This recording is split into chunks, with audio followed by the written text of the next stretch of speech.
दायित्व का निर्वहन किया। उनका कहना चलिए था, रोक रहा हूं मनोज आपको रोक रहा हूं। उधर हामिद अंसारी पूर्व उपराष्ट्रपति नीरज कुमार के साथ मौजूद हैं, वो अपना वोट डाल के निकले हैं। नीरज, छठे चरण का मतदान जारी है और इसकी शुरुआत हो गई है। नई दिल्ली लोकसभा सीट पर पूर्व उपराष्ट्रपति हामिद अंसारी पहुंचे सुबह सुबह ही वोट करने अपनी पत्नी के साथ। सर, क्या अपील करेंगे मतदाताओं से? आप बहुत सुबह पहुंचे वोट करने के लिए। वोट करें सुबह शाम, जब तक बूथ खुला हुआ है उस वक्त तक आके वोट कर सकते हैं। क्या आप उपराष्ट्रपति भी रह चुके हैं, क्या मतदाताओं से कहेंगे किन मुद्दों को आधार बनाकर वोट करें? वो उनको मालूम है। मैम, आप क्या कहेंगे? सब लोगों को तो मालूम ही है किस लिए वोट करना है, किसको देना, कौन सही है कौन गलत है। अब तक तो हमें काफी वक्त मिला है। पूर्व उपराष्ट्रपति से बात करते हुए दीपक रावत। इधर अजय माकन बात कर रहे हैं संवाददाताओं से, उनको सुनते हैं। अजय माकन ने अपना वोट पा के आए हैं, पर वोट नहीं पा के आ गए। अब क्या करेंगे? चलिए, अजय माकन बात कर चुके हैं। उधर हमारे साथ लगातार अजीत सिंह हम देख रहे हैं, वो मौजूद हैं आजमगढ़ में, वो बात कर रहे हैं मतदाताओं से।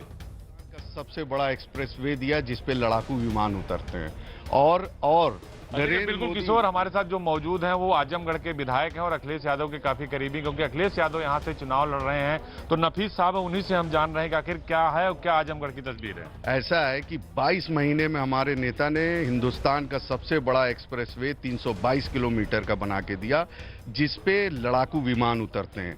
और नरेंद्र मोदी जी का क्षेत्र है बनारस, और बनारस से आजमगढ़ की जो 4 लेन बननी थी 100 किलोमीटर, वो अभी 5 साल में तैयार नहीं हुई। ये फर्क है विकास का। निरहुआ कहते हैं कि हम आजमगढ़ की तस्वीर बदलने आए हैं। जब तस्वीर नहीं बदल पाए हिंदुस्तान की, तो फिर क्या बात करना। राष्ट्रीय अध्यक्ष जी ने करके दिखाया है।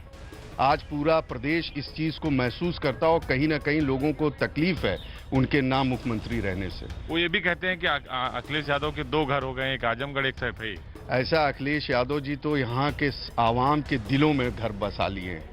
सारी जनता उनको अपने दिलों में बैठा ली। घर की क्या बात है, दिल से लोग चाहते हैं अखिलेश यादव। चलिए आजमगढ़ से निकलते हैं और चलते हैं फिर दिल्ली जावेद मंसूरी के पास। जावेद, आप कहां मौजूद हैं?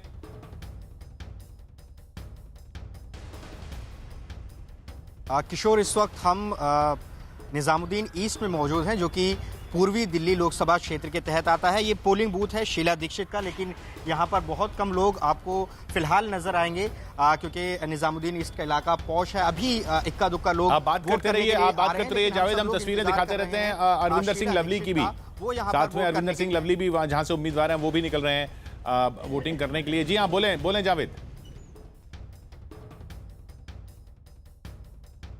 तो ये किशोर, ये सीट पूर्वी दिल्ली है, जहां पर आम आदमी पार्टी से आतिशी हैं, गौतम गंभीर हैं और अरविंदर सिंह लवली हैं। इस सीट पर शीला दीक्षित वोट देंगी, लेकिन वो उम्मीदवार हैं नॉर्थ ईस्ट लोकसभा क्षेत्र से, जहां से उनके सामने मनोज तिवारी हैं, दिलीप पांडे हैं। तो नजरें हमारी सभी की, सब मीडिया पर्सन यहाँ पर जमा हैं, इंतजार कर रहे हैं। अब से थोड़ी देर बाद शीला दीक्षित यहाँ पर आएंगी, वोट डालेंगे और उसके बाद वो अपने क्षेत्र में घूमेंगे। लेकिन यहाँ पर कोई वोटर फिलहाल इस पोलिंग बूथ पर नजर नहीं आ रहा है, ताकि हम उनसे आपकी बात करा सकें।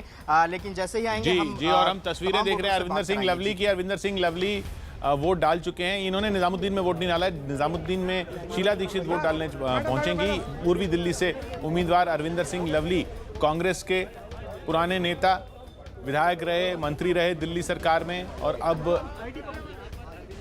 सांसद का चुनाव लड़ रहे हैं।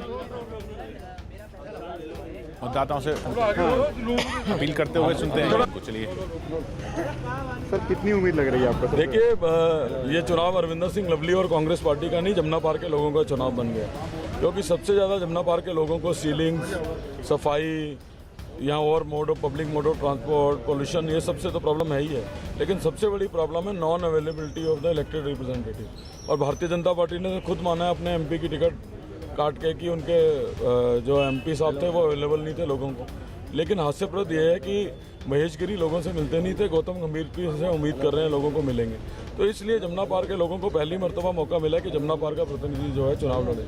इसलिए मैं कह रहा हूँ कि ये चुनाव लोगों का चुनाव बन गया, तो इसलिए मुझे लगता नहीं कोई। अरविंदर सिंह लवली उम्मीदवार पूर्वी दिल्ली से, और जो दिल्ली के बाहर के लोग हैं उनको हम बता दें कि जब अरविंदर सिंह लवली जिक्र करते हैं जमुना पार का, तो वो जमुना पार यानी पूर्वी दिल्ली।